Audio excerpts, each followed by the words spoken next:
Bueno, muchas gracias a todos por vuestra atención, por vuestro tiempo. Me presento, mi nombre es Pablo, mi apellido es Tomás, algunos me conocéis. Sabéis que vengo de una región en España que se llama La Mancha, como Don Quijote, ese que peleaba contra los molinos y contra otros tipos de transformaciones en esa época.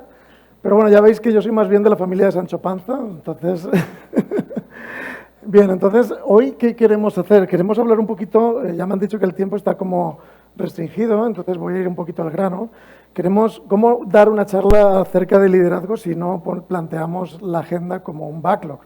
Entonces, me gusta que lo veamos de esa manera porque realmente en lo que quiero que nos centremos hoy es básicamente en preguntas. No vengo aquí a daros respuestas, sino más bien plantearos preguntas o plantearnos juntos algunas preguntas para ver cómo podemos hacer que las cosas en nuestras empresas funcionen de una manera un poco más eficiente, un poco más ágil. Y para eso, pues un poquito vamos a hacernos tres grandes preguntas y es qué beneficios nos da este tipo de innovación, también un poquito si esto es un cambio o una transformación, entender la diferencia y qué es el liderazgo ágil, ¿no? Entonces, bueno, ahí teníais mi link y podéis conectarme por LinkedIn. En cuanto a beneficios, seguramente en agilismo todos ya hemos oído hablar de cuáles son los beneficios. Realmente, yo aquí tengo siempre una pregunta para todo el mundo y es pensar un poquito qué es ser ágil. Porque cuando yo hago la metáfora de quién es más ágil, el corredor de 100 metros lisos o el corredor de 110 metros obstáculos. Entonces, realmente mucha gente me dice que el de 100 metros lisos porque es más rápido, y efectivamente es más rápido, pero definimos agilidad como la rapidez que tenemos a la hora de saltar obstáculos. Seguramente si hago la pregunta de otra manera, como por ejemplo, ¿quién es más ágil, un perro o un gato? La mayor parte de la gente ahí sí me dice que el gato, ¿no? Porque el gato es capaz de siempre pararse y además tiene 7 vidas. Pues efectivamente la agilidad no es rapidez, mejor dicho, la agilidad es rapidez saltando obstáculos. Obstáculos que se presentan de forma imprevista es lo que tenemos en la nueva realidad y no después de la pandemia. Hace más de 50 años, más de lo que tengo yo, se inventó el término VUCA o VICA en español y efectivamente lo que pasa es que todo está cambiando constantemente. Entonces eso nos hace que tengamos que ser ágiles para ser más rápidos o para entregar más valor, ¿no? Entonces, cuando me preguntan, ¿y esto para qué sirve? ¿Esto me va a hacer que venda más? Yo siempre, mi padre trabajaba en un banco, ¿no? Y él me decía, mira, Pablo, hay dos maneras de hacer dinero. Una es ganar más y la otra es gastar menos. Entonces, ¿qué hacemos en agilismo? Gastar menos. Realmente ese es nuestro foco principal. Realmente nosotros nos centramos en realimentar la estructura de costos, aumentar la productividad, en impulsar la transformación digital y la innovación, que al final son modos de optimizar nuestra operación. Lo que pasa es que de casualidad, de ñapa, como decís aquí en Colombia, de ñapa nos llegan más ventas, porque a veces nos da por innovar y nos da por inventar modelos de negocios nuevos. Eso es lo que le pasó a empresas que nacieron ágiles. Yo me acuerdo, seguramente algunos de vosotros os acordáis también de cuando nació Google o cuando nació Amazon. Eran empresas startups y todo el mundo decíamos, pero es que claro, ellos pueden porque son chiquitos, pero los que llevamos 150 años aquí como empresa no podemos ser tan ágiles porque tenemos una estructura. Bueno, hoy tienen ellos una estructura mayor que la nuestra y son ágiles. Entonces, ¿qué pasó? ¿Cómo lo han conseguido, ¿no? Esa es una pregunta que nosotros nos hacemos también. ¿Cómo narices lo han conseguido? Entonces, nosotros ayudamos a clientes, por ejemplo, clientes como nosotros mismos, lo estamos haciendo con nosotros mismos, porque ¿qué dicen? En casa de herrero, cuchara de palo, ¿no? Pues nosotros mismos empezamos a aplicarnos el cuento. Y esto que veis aquí es un ejemplo de un banco, una entidad financiera que consiguió todos estos beneficios, es decir, aumentó eficiencia, es decir, gastar menos, menos tiempo para llegar al mercado y más calidad. Y aquí sale una de las primeras ñapas, una de las primeras consecuencias de hacer las cosas centradas en el valor, y es que, como me centro en el valor, me preocupa la calidad. No me preocupa solamente hacer las cosas bien y cumplimiento. Ya sabéis, ¿no? Cumplo y miento. Sino que lo que me preocupa es el valor que le entrego a mis clientes. Entonces, esta gente, ¿cómo narices logra ser una empresa de 100 y pico años y transformarse? Vamos a hablar un poquito de eso hoy. Aquí tenemos otro ejemplo de un cliente nuestro que se llama ING, es un banco en Europa, en Holanda. Ellos están en varios países, también en España. Y ellos son un banco innovador desde hace mucho tiempo. Ellos son un banco ya antiguo, tienen más de 100 años. Holanda, sabéis que es un país muy financiero Y ellos dicen, oiga, ¿cómo hacemos para transformarnos? Ya en el año 2000 empiezan a hacer una cosa que se llamaba banca telefónica. Mi padre, que trabajaba en un banco, un día en el año 2000 me dijo, tengo un nuevo banco. Digo, pero papá, si tú eres del Santander. Dice, no, no, mi banco ahora es ING. Digo, pero tú estás loco, si ahí tienes mejores, ahí no te cobran. Dice, no, aquí tampoco. Digo, pero eso es por internet, tú no sabes internet. Y me dice, da igual, tengo teléfono, esto es por teléfono también, ¿no? Entonces, él se lanzó y se aventuró a hacerlo, ¿no? Y bueno, pues realmente esta gente, ¿cómo empezó? Pues como empezamos todos empezamos por hacer Scrum, todos hemos oído hablar de Scrum, ya estamos en el año 2022, entonces aquí si habéis venido a una charla de agilismo, supongo que todo el mundo ya ha oído hablar de qué es Scrum y todo ese tipo de cosas, que iteramos y hacemos así, y efectivamente todo el mundo nos pregunta, oiga, ¿y esto solo sirve en TI? Esta mañana me estaba preguntando un cliente, ¿esto ustedes lo han hecho en alguna área que no sea TI? Digo, claro que lo hemos hecho en un área que no es TI, lo hemos hecho en muchas áreas que no son TI y lo hemos hecho en empresas completas. Lo estamos haciendo nosotros al interior de Price. Hemos inventado en los últimos años una cosa que se llama auditoría interna ágil y hacemos Scrum en auditoría. ¿Quién se lo iba a imaginar hace 3 años? Esto era como difícil, ¿no? Y hoy día ya lo hacen muchas personas, incluso nuestros competidores, porque no es una receta de la Coca-Cola, al final es un poco de sentido común, ¿no? Entonces, esta gente empieza a innovar, pero llega un momento en que, ¿de dónde viene Scrum? Scrum es un destilado, es un shot de una cosa que se llama Lean. Aquí veo algunas caras conocidas y veo algunos ingenieros industriales. Entonces, los ingenieros industriales me saben muy bien responder a lo que es Lean. Y Lean es una forma de trabajar que se inventaron en Toyota, años 80, 90, que simplifica los procesos. Es decir, que nos ayuda a ser más ágiles, pero Lean no es un marco ágil, es decir, Lean es un marco pesadito. Tú para certificarte en Lean, Six Sigma, tienes que invertir miles de dólares y además de eso, pues tiene un montón de cosas. Lo primero que hace Lean es identificar los desperdicios, porque lo que no se nombra no se combate. Entonces, clasifica diferentes tipos de desperdicios y uno de ellos, que es el que más me gusta a mí, es el beneficio del desperdicio de la entrega. Es decir, si yo hago algo y te lo entrego a ti, no es automático. Necesito explicártelo. Entonces, te lo vendo con el libro de instrucciones, listo. ¿Quién se lee las instrucciones? No veo muchas manos arriba, ¿no? Entonces, realmente la entrega es uno de los desperdicios que más nos cuesta en las empresas. Entonces, ¿qué empiezan a hacer los de Scrum? ¿Qué empezamos a hacer? Pues básicamente unimos DevOps, unimos operaciones con desarrollo, es decir, empezamos a unir equipos en equipos multidisciplinares y empezamos a hacer un poco todo esto. Pero Scrum, que es un destilado magnífico, realmente simple, 25 páginas. Yo era PMP, el Rita Mulcahy tenía 523 páginas. Esto tiene 25 páginas y te explica cómo trabajar realmente de una manera sencilla, pero tiene un problema, no escala. Scrum no escala. Scrum está pensado para un equipo pequeño, máximo 8 o 10 personas, y realmente cuando tú quieres irte a un 10.000, pues estás jodido, ¿no? Entonces, perdona porque soy español y de vez en cuando digo estas cosas. Entonces, ¿cómo hacemos para escalar Scrum? La respuesta es de múltiples formas. Durante muchos años ha habido peleas de marcos de escalamiento que dicen, no, el mío es el mejor, no, mejor el mío. Entonces, realmente nosotros qué pensamos, que hemos podido ver con nosotros mismos y con nuestros clientes, que realmente no es que sea un marco para todo. Cada problema necesita un marco de escalamiento distinto y con esta gente les ayudamos, empezamos a buscar en esas empresas que habían nacido como startups, pero que después de años habían logrado crecer y seguían siendo ágiles, como es Spotify, y nos fuimos a investigar, oye, ¿vosotros cómo lo hacéis? Y realmente la receta de Spotify es muy sencilla, hoy la vamos a comentar, más adelante cuando lleguemos a esa diapositiva os la cuento, pero es un marco de escalamiento realmente sencillo, que muchos de nosotros podemos hacer en 24 horas, ¿de acuerdo? Lo que pasa es que, claro, hay que atreverse, ¿no? Entonces, realmente, Holacracy, ¿qué es? Es otra forma de escalar. Los que me preguntaban, oiga, pero esto de Scrum y de agilismo es para los de TI, y bueno, pues no, resulta que en un banco tú tienes una operación y tienes también una atención al público, tienes también unas oficinas.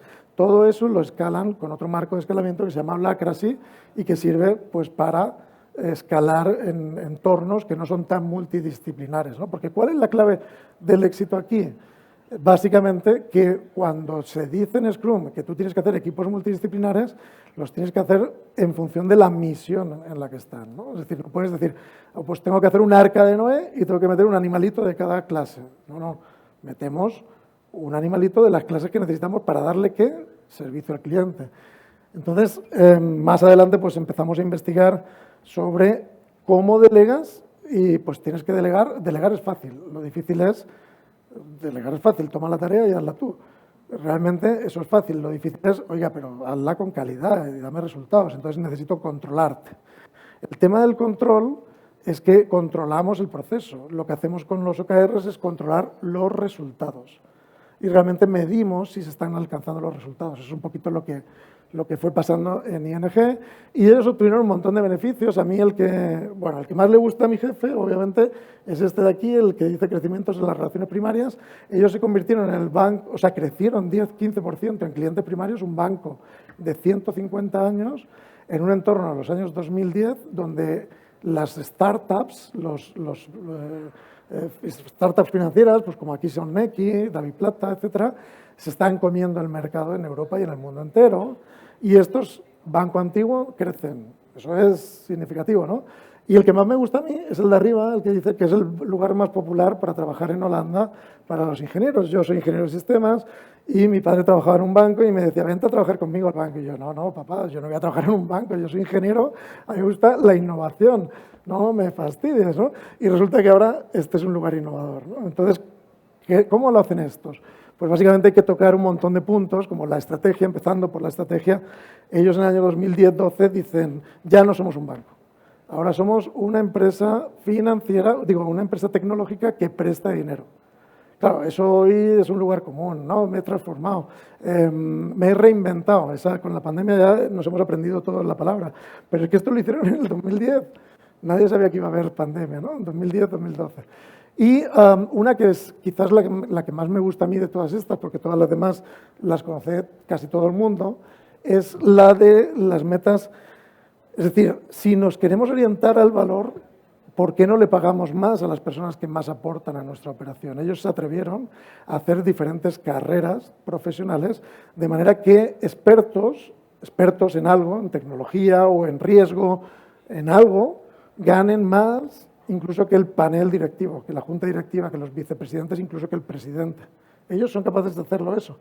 No lo han inventado. Yo trabajé en IBM, eso se hace desde hace más de 20 años, pero es el primer banco que lo hace. Es el primer banco que lo hacía. Nadie se atrevía a hacer eso, ¿no? Entonces, hicieron un montón de cosas innovadoras. ¿Y cómo se hace esto? Pues mi padre, una jefa que yo tenía en el año 2010, cuando estaba haciendo transformación digital, antes de que tuviera ese nombre en España, estábamos haciendo en Galicia, una región de España, que fuera todo digital, que la gente no tuviera que ir a los lugares físicos a hacer, o sea, pudiera hacer trámites de forma telemática, como hoy todos sabemos hacer por la pandemia, pero esto era en el 2010 y yo decía, esto es muy difícil, tenemos 20 proveedores, es imposible, son 20 y tantos millones de no sé cuánto, esto no se puede hacer. ¿Cómo se come un elefante grande? A pedacitos pequeños. Es decir, la idea es las preguntas, porque aquí hago una reflexión y es cómo se resuelven los grandes retos, dando respuestas, y la respuesta la tenemos desde hace más de 300 años. Los retos se resuelven haciendo preguntas y lanzando hipótesis. Y a eso le llamamos método científico. Hacemos una hipótesis, la ponemos en práctica, hacemos un experimento y si funciona, volvemos y repetimos el experimento o hacemos otro y así sucesivamente hasta que veamos que no funciona, puede funcionar mejor y en cuyo caso, entonces empezamos a tomar decisiones y cambiamos las cosas. ¿De acuerdo? Entonces, ¿esto es un cambio o es una transformación? Aquí me robo algo de alguien que admiro mucho, que se llama Alex Rovira. Él es un divulgador y consultor de alta gerencia en España y él dice básicamente el cambio y la transformación. ¿Son lo mismo? Pues la respuesta la pone con un ejemplo. Si tú vas al médico y te dice tienes que dejar de fumar porque si no te mueres, pues ¿qué haces? Lo primero te fumas otro cigarrillo, ¿no? Entonces, o sea, te da miedo, entonces entras en ansiedad, te fumas otro cigarrillo. Entonces, el cambio es algo que te viene de fuera y te viene impuesto. Si tú estás en una organización y dices, te tienes que volver ágil, y si no, te despido, pues te entra miedo. Entonces, realmente, cuando el cambio nos viene impuesto, ponemos un rechazo, y esto está estudiado en neurociencia. Sin embargo, la transformación, ¿qué es? La transformación es lo que hace una oruga cuando le llega el ciclo y dice, me tengo que envolver en un capullo, y se transforma por dentro y se convierte en una mariposa. Y se transforma tanto que su función principal, que era alimentarse, O sea, su aparato digestivo es sustituido por el aparato, o mejor dicho, con los residuos, o sea, con el material, digamos, construye una cosa o facilita una cosa que es un aparato reproductor. Y viene y se transforma en algo que se reproduce y al día siguiente, más o menos, se muere, ¿no? Casi todas las especies. Entonces, este cambio, esta transformación, ¿lo hacemos desde dentro o lo hacemos desde fuera? Desde fuera no funciona, es imposible. Entonces, o cogemos y nos echamos la mochila al hombro y hacemos las cosas pasando de culpar a ser responsable, de hablar a hacer, de silos a cooperación, de jerarquía a habilitación, o no va a funcionar. Pero muchos de nosotros aquí, estoy seguro, ya lo hemos hecho. Y nos hemos dado, como decimos en España, de hostias. O sea, nos hemos dado golpes contra la pared. ¿Por qué? Porque la gente no hace esto. ¿La gente qué hace? La gente hace lo que le piden. Y la gente hace, básicamente, está en una estructura y en esa estructura dice, oiga, pues yo en esa estructura soy un cuadradito y hago lo que hacen los cuadraditos. Y el proceso se lo tengo que pasar a otro cuando termino. Y ese es mi límite de responsabilidad, es mi silo. Y así funcionan las cosas. Y así han funcionado desde el año 1940. O sea, es que esto no ha cambiado. Entonces, ¿qué hacemos en agilismo? Esto. Es decir, toda esa lámina que mostré antes de qué es el cambio no va a funcionar si hacemos que la gente se pegue contra la pared y no hacemos esto antes. ¿Y esto qué es? Modelo Spotify. Es decir, modelo Spotify es que cogemos y hacemos misiones. Y esas células que están ahí, esos circulitos, células, tribus, como lo queráis llamar, equipos, son equipos que tienen una misión. Esto lo hicimos, por ejemplo, con el Banco Popular aquí en Colombia. Entonces ellos cogieron un modelo similar al que estábamos haciendo en el ING y básicamente lo que hicieron fue decir, listo, ya no somos más el equipo de X, de tecnología o de legal, etcétera, sino que somos el equipo de libranzas o somos el equipo de crédito-consumo y así sucesivamente, ¿no? Entonces, esas misiones, fijaos que aquí es para buscar las 7 diferencias, ¿no? O las n diferencias. Entonces, arriba, ¿qué tenemos? Lo que tenemos arriba es, en la izquierda, es una junta directiva. Y entonces, muchos de nosotros ya hemos sido conscientes, a mí me recuerdo el momento que eso me pasó, de que una junta directiva es un equipo multidisciplinar y dije, oye, qué guay, qué chévere, un equipo multidisciplinar para poder resolver problemas desde distintas perspectivas. ¿Por qué no lo hacemos también aquí abajo? Porque eso está muy bien. Bueno, pues eso es lo que pasa, que no lo hacemos aquí abajo, sino que abajo dividimos las cosas por funciones. Entonces, ¿qué hace el modelo de Spotify? Lo divide por misiones. Es decir, todos en las empresas, aunque estemos divididos por funciones, a nuestro cliente lo atendemos por misiones. El cliente entra en nuestro ciclo, por ejemplo, si soy un banco, tengo que hacer marketing, tengo que hacer un comercial, tengo que hacer un estudio de riesgo y tengo que desembolsar. Todo ese proceso es una misión, que es otorgar un crédito. Ese proceso lo atiendo con varias personas de varios departamentos o lo atiendo con un solo equipo, con una misión. Entonces, ¿qué es más rápido? Pues claro que es más rápido esto. Ahora, ¿esto qué significa? ¿Desmontamos la empresa? No. Lo que pasa es que esto no es desmontar la empresa, esto es hacer que la estructura misional tenga prioridad sobre la estructura funcional.